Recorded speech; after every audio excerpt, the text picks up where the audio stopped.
हरं गुरु हर हरं गुरु हर हरं गुरु हर हरं गुरु।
নমস্কার। The power of astrology Sumanta ji Chowdhury আমার এই ইউটিউব চ্যানেলে আপনাদের সবাইকে স্বাগত। আমি এখন আলোচনা করব নতুন বছর 2026 তার প্রথম মাস জানুয়ারি মাস। এই মাসটিতে মকর রাশির জাতক জাতিকাদের 9টি ঘটনা ঘটবে। কি সেই 9টি ঘটনা, সেই নিয়েই আজকের আমার এই আলোচনা। আজকের এই আলোচনাটা পরিপূর্ণভাবে সার্বিক মতে আমি করছি। যদি মনে হয় স্পেসিফিক ভাবে আমার নিজের সম্পর্কে আমি জানতে চাই, তাহলে অবশ্যই কিন্তু কোনো সায়েন্টিফিক অ্যাস্ট্রোলজারের কাছে যাওয়া বাধ্যতামূলক। আমি যদি খুব ভালো মতন মকর রাশির জাতক জাতিকাদের ক্ষেত্রে ফাটকার জায়গাটা দেখি, তাহলে সেক্ষেত্রে কিন্তু এই যে ধনুর ঘরে ফাটকার যে সিচুয়েশন ক্রিয়েট হচ্ছে, অর্থাৎ মঙ্গল এবং শুক্রের একত্রীকরণ এবং রবি বুধেরও কিন্তু একত্রীকরণ, সেই ধনুর ঘর বৃহস্পতির ঘর, অধিপতি গ্রহ বৃহস্পতি সে কিন্তু আবার মিথুনের ঘরে বসে রয়েছে। মিথুনের ঘর মানে বুধের ঘর, তাহলে বুধ এবং বৃহস্পতির মধ্যে পরিবর্তন যোগ সৃষ্টি হচ্ছে। ইম্পর্টেন্ট ফ্যাক্টর যেটা, সেটা হচ্ছে বৃহস্পতিরই আরেকটি ঘরে, মীনের ঘরে কিন্তু শনি বিরাজ করছে। বৃহস্পতি 18 অক্টোবর 9:39 যে ট্রানজিট করেছিল, যদিও আবার বক্রী হয়ে সে মিথুনের ঘরেই ফিরে গেছে, কিন্তু এই যে ট্রানজিট করেছিল তখন কিন্তু শনিকে সে উচ্চস্থ করেছিল এবং শনি তার 3টে দৃষ্টি দ্বারা তিনটে দৃষ্টির মধ্যে দুটো দৃষ্টি দ্বারাই কিন্তু বৃহস্পতিকে চরম উচ্চস্থ করেছিল। তাই আজকের দিনে দাঁড়িয়ে বৃহস্পতি এবং শনির কিন্তু নেগেটিভ ইনফ্লুয়েন্স লক্ষ্য করা যাচ্ছে না। তাহলে সেই দিক দিয়ে যদি খুব ভালো মতন দেখা যায়, তাহলে ফাটকা রিলেটেড জায়গা ডেফিনেট ভাবে কিন্তু মকর রাশির জাতক জাতিকাদের মধ্যে আমি লক্ষ্য করতে পারছি, ডেফিনেট ভাবে লক্ষ্য করতে পারছি। কিন্তু এটাও জানতে হবে যে শনি এবং বৃহস্পতির যে একত্রীকরণ হয়েছে, সেই বৃহস্পতি প্রথমত বুধের ঘরে বসে রয়েছে, অন্তর্দ্বন্দ্বের সৃষ্টি হচ্ছে। কেননা বুধ এবং বৃহস্পতি অপশনাল করে দেয়, দ্যাট ইজ ডিফারেন্ট থিংস। কিন্তু এই যে বৃহস্পতির ঘরে রবি বসে রয়েছে, তাহলে রবি আবার সমসপ্তমে কিন্তু ফিজিক্যালি বৃহস্পতিকে হিট করছে। তাহলে সেক্ষেত্রে আবার বৃহস্পতির ঘরে কিন্তু শনি বসে রয়েছে, যদিও মীনের ঘরে বসে রয়েছে। তাহলে ফাটকার জায়গাটা থাকলেও অতি পর্যায়ে নেই, উচ্চ পর্যায়ে নেই। মকর রাশির জাতক জাতিকাদের ক্ষেত্রে এই যে ফাটকা রিলেটেড জায়গাটা সৃষ্টি হচ্ছে, তাকে যদি আমি বিশ্বাস করতে শুরু করি, তাকে যদি আমি মর্যাদা দিতে শুরু করি, এবং আমি যদি মনে করি আমার সোর্স অফ ইনকামের এটাই মূল রাস্তা, তাহলে কিন্তু আমি ইলিগাল অ্যাক্টিভিটিস এর মধ্যেও জড়িয়ে পড়তে পারি। আমি যদি একদম ওয়ান লাইনার করে বলতে হয়, তাহলে মকর রাশির জাতক জাতিকাদের মধ্যে ফাটকা টেন্ডেন্সিটা দুটো নেগেটিভ ইনফ্লুয়েন্স ক্রিয়েট করবে। এক হচ্ছে আমার ইলিগাল অ্যাক্টিভিটিসকে বাড়িয়ে দেবে, আরেকটা হচ্ছে বৃহস্পতি আমার ভেতরের যে নলেজ, সেই নলেজটাকে আমি ইমপ্লিমেন্ট করছি ফর সাকসেস, অ্যাচিভ সাকসেস, সেই পাওয়ারটাকেও কিন্তু ডিক্রিজ করে দেবে। সুতরাং আমার যেটা মনে হয়, মকর রাশির জাতক জাতিকাদের ফাটকাকে সেরকম ভাবে বিশ্বাস না করাই ভালো, ফাটকার রাস্তায় না যাওয়াই কিন্তু ভালো।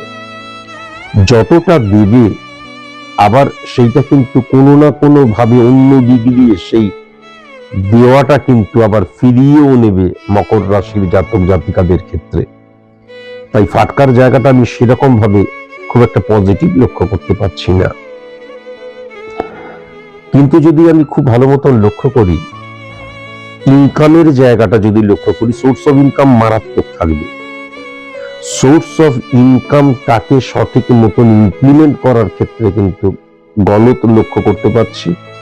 আরো সফলতার দিকে নিয়ে যাওয়ার ক্ষেত্রেও কিন্তু আমি প্রতিবন্ধকতা সৃষ্টি হওয়ার জায়গাটা লক্ষ্য করতে পারছি। তার কারণ যেটা, সেটা হচ্ছে ওই যে যখনই আমি অপশনাল হয়ে যাচ্ছি, হ্যাপাজার্ডলি মুভ করতে শুরু করছি, স্ক্যাটারলি মুভ করতে শুরু করছি, সেলফ কনফিডেন্সের জায়গাটা যখন আমার হারিয়ে যাচ্ছে, তখন আমার মধ্যে কিন্তু যে নিয়মানুবর্তিতা, ডিসিপ্লিনের অভাব হয়ে যাচ্ছে, আমার মধ্যে কিন্তু কমিউনিকেশনের অভাব হয়ে যাচ্ছে, আমার মধ্যে কিন্তু কঠোর কঠিন পরিশ্রমটা ব্রেক করে করে করছি, সেটাও লক্ষ্য করা যাচ্ছে। এবং আমার যে ফিজিক্যাল অ্যাক্টিভিটিস এবং আমার যে ব্রেন ওয়ার্ক, দুটো কিন্তু সমান্তরাল হচ্ছে না। কেমন? সুতরাং ইনকাম ভালো হলেও সেটাকে ধরে রাখতে কিন্তু জানতে হবে।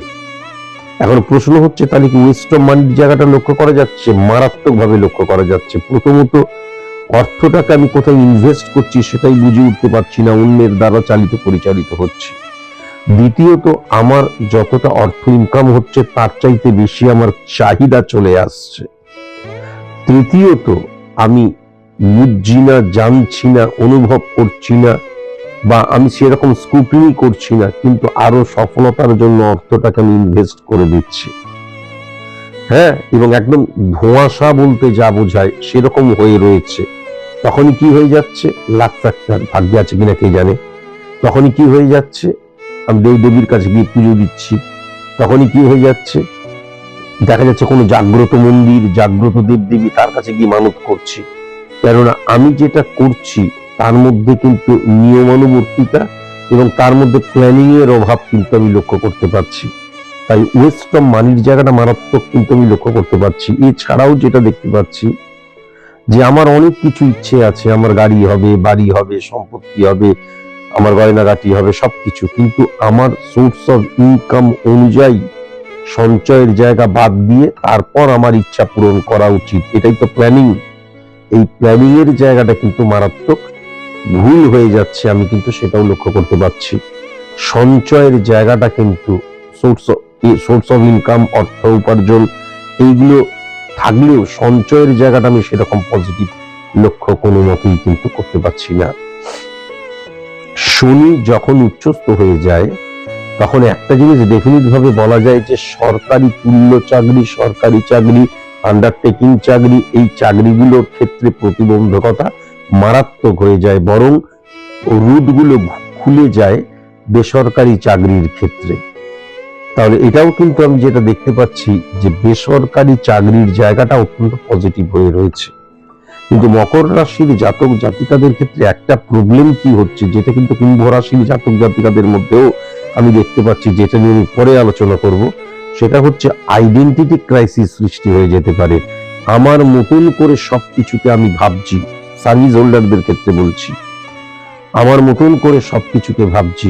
একটা অর্গানাইজেশনে, একটা প্রতিষ্ঠানে, একটা সংস্থায়, কর্মস্থানে দাঁড়িয়ে আমি মনে করছি আমার জন্যই এই পজিটিভ জায়গাগুলো হচ্ছে, আমার জন্য, আমি করছি, আমার মতন কেউ নেই। এই মনোভাব চলে আসার জন্য কি হবে, বসের সাথে কিন্তু মনোমালিন্যতার জায়গাটাও লক্ষ্য করা যাচ্ছে।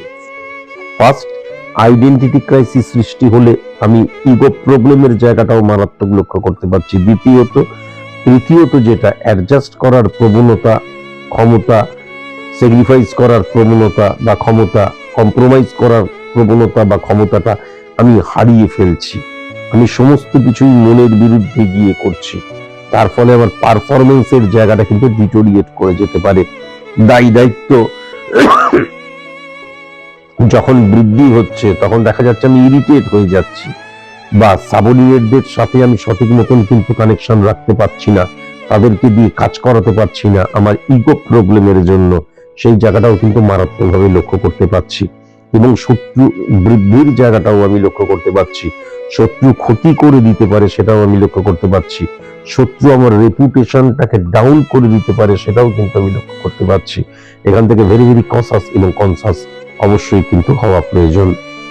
এবার যদি বিজনেসের জায়গাটা আমি খুব ভালো মতন চলে যাই, তাহলে বিজনেসে না আমার প্ল্যানিংটা কিন্তু ঠিক হচ্ছে না, এবং আমার যে ফিজিক্যাল অ্যাক্টিভিটিস, আমি যে কর্মগুলো করছি তার সাথে প্ল্যানিং এর অভাব, যুক্তির অভাব, বুদ্ধির অভাব, সঠিক মতন নিজেকে নিয়ন্ত্রণের অভাব কিন্তু আমি মারাত্মকভাবে লক্ষ্য করতে পারছি।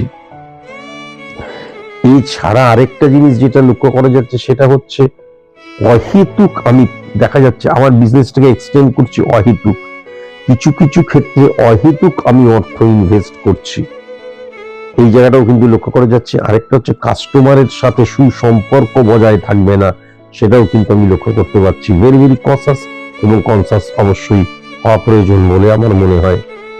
ব্যক্তিগত জীবনের ক্ষেত্রেও কিন্তু আইডেন্টিটি ক্রাইসিসের জায়গাটা মারাত্মক লক্ষ্য করা যাচ্ছে।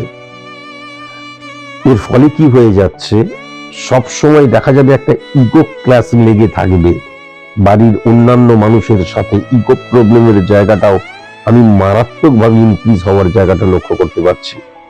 এবং ছোট ছোট কারণে দেখা যাবে মনোমালিন্য, মত পার্থক্য হচ্ছে, এবং সেখান থেকে সেপারেশনের জায়গায় চলে যাচ্ছি। সেই সেপারেশনের জায়গা এমনও হতে পারে ডিভোর্সের জায়গা নিয়ে চলে যাচ্ছে, এই জায়গাগুলোও কিন্তু লক্ষ্য করা যাচ্ছে। এখান থেকেও ভেরি ভেরি কনসাস এবং কনসাস হওয়া প্রয়োজন। বন্ধুত্বের জায়গা আমি একদম পজিটিভ লক্ষ্য করতে পারছি না, শ্বশুর বাড়ির জায়গা আমি একদম পজিটিভ লক্ষ্য করতে পারছি না, শাশুড়ি মা বৌমার মধ্যে একটা ঠান্ডা লড়াই বা ইগো প্রবলেমের লড়াই চলবে, সেটাও কিন্তু আমি লক্ষ্য করতে পারছি। এছাড়া যেটা আমি দেখতে পাচ্ছি সেটা হচ্ছে আত্মীয় স্বজন, কাছের মানুষ, পাড়া পড়োশি, এখান থেকেও না ভালো তো অবশ্যই আছে, কিন্তু ভালোর চাইতে খারাপ বেশি, এবং আমি সেই খারাপ বলা বা খারাপ সমালোচনা করার জায়গাটাকে তৈরিও করে দিচ্ছি, এটাও কিন্তু আমি দেখতে পাচ্ছি। খুব সাবধান কিন্তু অবশ্যই হতে হবে। আমার না মুখের ভাষাটাকে ঠিক করার প্রয়োজন আছে, লুস্টক করা বা গালমন্দ দেওয়া এই জায়গাটাকে অফ করার কিন্তু প্রয়োজন আছে, ভীষণ প্রয়োজন আছে। ব্যক্তিগত জীবনের জায়গাটা, এই জায়গাগুলোকে ঠিক করলেই কিন্তু ব্যক্তিগত জীবন সঠিক হবে। ব্যক্তিগত জীবনে আরো একটা প্রবলেম যেটা লক্ষ্য করা যাচ্ছে, আমার পিতৃতুল্য কেউ রয়েছে, বা দেখা যাচ্ছে আমার বাবা বেঁচে আছেন, তাদের কথাকে আমি মর্যাদা দেব না। আমার বাড়ির গুরুজনদেরকে, বয়স্ক মানুষজনদেরকে আমি সেরকম ভাবে মর্যাদা দেব না, এটাও কিন্তু আমি লক্ষ্য করতে পারছি। ভেরি ভেরি কনসাস এবং কনসাস অবশ্যই হওয়া প্রয়োজন। তবে স্টুডেন্টদের ক্ষেত্রে আমি বেশ ভালো দেখতে পাচ্ছি, মোবাইল ফোবিয়া থাকবে, সোশ্যাল মিডিয়া থাকবে, প্রেম প্রীতি ভালোবাসা থাকবে, বন্ধুদের দ্বারা চালিত পরিচালিত হওয়ার জায়গাটা থাকবে। সব কিছুকে মানে আমি যদি ক্ল্যারিফাই করি, তবুও স্টুডেন্টের জায়গাটা খুব একটা নেগেটিভ নেই। বিশেষ করে কিন্তু উচ্চ শিক্ষার জন্য যারা শিক্ষিত হচ্ছে তাদের তো অত্যন্ত পজিটিভ। আমি বরঞ্চ যেটা দেখতে পাচ্ছি, মাধ্যমিক স্ট্যান্ডার্ডের যারা, তাদের মধ্যে কিছু ইনফ্যাচুয়েশন কাজ করবে, কিন্তু যদি গ্রহগত অবস্থান লক্ষ্য করা যায়, পুরোটাই কিন্তু স্টুডেন্টদের অনুকূলে রয়েছে, এটাও আমি দেখতে পাচ্ছি। বরঞ্চ আমি যেটা দেখতে পাচ্ছি, প্রেম প্রীতি ভালোবাসা, এই প্রেম প্রীতি ভালোবাসার মধ্যে বিশ্বাস, মর্যাদা, সম্মানের জায়গা, এই জায়গাটা কিন্তু আমি বরঞ্চ লক্ষ্য করতে পারছি।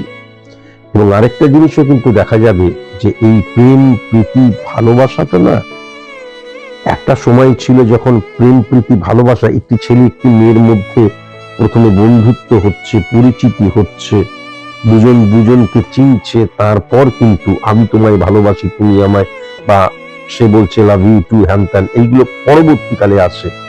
কিন্তু আমি যেটা দেখতে পাচ্ছি, খুব ফাস্ট এই প্রেমজ সম্পর্কে লিপ্ত হয়ে যাবার জায়গাটা লক্ষ্য করা যাচ্ছে, এবং মারাত্মক শারীরিক ইমপ্লিমেন্টেশন, সেক্সুয়াল ইমপ্লিমেন্টেশনের জায়গাটাও মারাত্মক লক্ষ্য করা যাচ্ছে। তবে প্রেমজ জীবন থেকে স্যাটিসফ্যাকশনের জায়গাটা রয়েছে, এবং এই প্রেম করছি T20 বা প্রেম করে দুদিনের জন্য ছেড়ে দেবো, এই চিন্তা ভাবনা নিয়েও প্রেম করছি না, সেটাও কিন্তু লক্ষ্য করা যাচ্ছে। এবং প্রেমজ বিবাহের জায়গাটাও, যারা প্রেম করে যাচ্ছে বহুদিন ধরে, বিবাহ করবো বলে প্ল্যানিং করবে ভাবছো, তারা জানুয়ারি মাসে ডেফিনিট ভাবে কিন্তু প্ল্যানিং করতে পারো। ফার্স্ট বিবাহ নিয়ে যদি আলোচনা করতে হয়, তাহলে ওই 14-15 তারিখের পর থেকে কিন্তু বিবাহ নিয়ে দেখে শুনে হোক, প্রেমজ বিবাহ হোক, আলোচনা করবে, তার আগে কিন্তু কখনো করবে না। হ্যাঁ, এটা অবশ্যই মাথায় রাখবে। অসুস্থতার জায়গায় যেটা আমি দেখতে পাচ্ছি, যে প্যারালাইসিস, স্ট্রোক হয়ে যাওয়া, হ্যাঁ, তারপরে দেখা যাচ্ছে ব্রেন হ্যামারেজ হয়ে যাওয়া, এই জায়গাগুলো কিন্তু আমি লক্ষ্য করতে পারছি। পেট রিলেটেড প্রবলেম, ঘুম সঠিক মতো না হওয়া, এই জায়গাটাও কিন্তু লক্ষ্য করা যাচ্ছে। Heart related problem, chest related problem, gas related problem, joint pain related problem, back পেনের প্রবলেম, কিডনি জাতীয় প্রবলেম, এই প্রবলেমগুলোও কিন্তু আমি লক্ষ্য করতে পারছি। গুপ্ত শত্রুতার জায়গায় যেটা আমি দেখতে পাচ্ছি, উত্তর দিক এবং দক্ষিণ পশ্চিম যে কোন, ভেরি ভেরি কনসাস এবং কনসাস হতে হবে। বিশেষ করে সি অক্ষর দিয়ে, ডি অক্ষর দিয়ে, এম অক্ষর দিয়ে, ও অক্ষর দিয়ে, আর অক্ষর দিয়ে, টি অক্ষর দিয়ে, ইউ অক্ষর দিয়ে, ভি অক্ষর দিয়ে, যাদের নাম ভেরি ভেরি কনসাস এবং কনসাস অবশ্যই কিন্তু হওয়া প্রয়োজন। শুভ সংখ্যা আমি যেটা দেখতে পাচ্ছি, 3 সংখ্যা, 8 সংখ্যা, 13 সংখ্যা, 16 সংখ্যা, 20 সংখ্যা, 23 সংখ্যা, 26 সংখ্যা। শুভ রং যেটা আমি দেখতে পাচ্ছি, হলুদ রং এবং কমলা রং এবং গোলাপি রং। শুভ দিক আমি যেটা দেখতে পাচ্ছি, পূর্ব দক্ষিণ যে কোণটা, সেটা কিন্তু শুভ দিক আমি দেখতে পাচ্ছি। আর আমি অবশ্যই বলবো যে মকর রাশির জাতক জাতিকাদের ক্ষেত্রে মেষ রাশি, বৃশ্চিক রাশি এবং মীন রাশি থেকে ভেরি ভেরি কনসাস এবং কনসাস অবশ্যই হওয়া প্রয়োজন। তার কারণ পজিটিভ ভাইব্রেশন কিন্তু এই রাশির সাথে আমি লক্ষ্য করতে পারছি না। আজকের মতন এটুকুই, নমস্কার।